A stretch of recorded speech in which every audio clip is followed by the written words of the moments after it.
حسیب ساید به دلیل قاچاق پول در امریکا زندانی شد.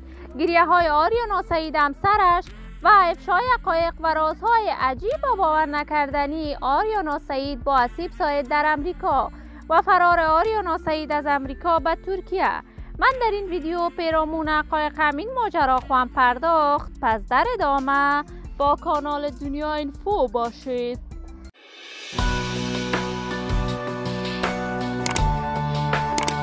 سلام و سلامتی ایام به کامتان باد. شما را خوش آمدید میگم به یکی دیگر از ویدیوهای جذاب کانال دنیا اینفو. برای دوست شدن با این کانال علامت سابسکرایب را فشار دهید تا از ویدیوهای دیگر کانال دنیا اینفو هم آگاه شوید.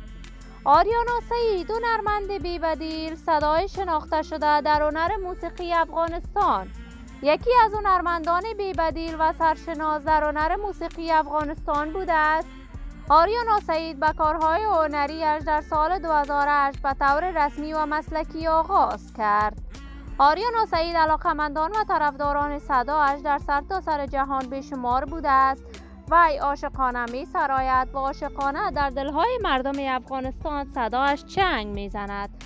آریانا سعید دوست دارد بیشتر اوقات آهنگ‌هایش برای دفاع از حقوق زنان باشد و به همین خاطر آریانا سعید بیشتر اوقات آهنگ‌هایش برای خانم‌های افغان بوده است. وی در امریکا نهاد برای دفاع از حقوق زنان ساخت که مورد حمایت گسترده افغان‌ها قرار گرفت. ولی جدیداً تصاویر آریانا سعید و حسیب در صفحات مجازی دست به دست می شود که حسیب ساید نامزد آریانا سعید به خاطر قاچاق پول در امریکا برای مدت زندانی بود و به همین دلیل آریانا سعید به یک بارگی امریکا را به مقصد ترکیه ترک کرده است و دیگر به کارهای هنری‌اش ادامه نداده است. حسیب در افغانستان و تمامی کشورهای جهان دفاع از حقوق زنان میکرد و همواره در کنار آریانا سعید می‌ایستید.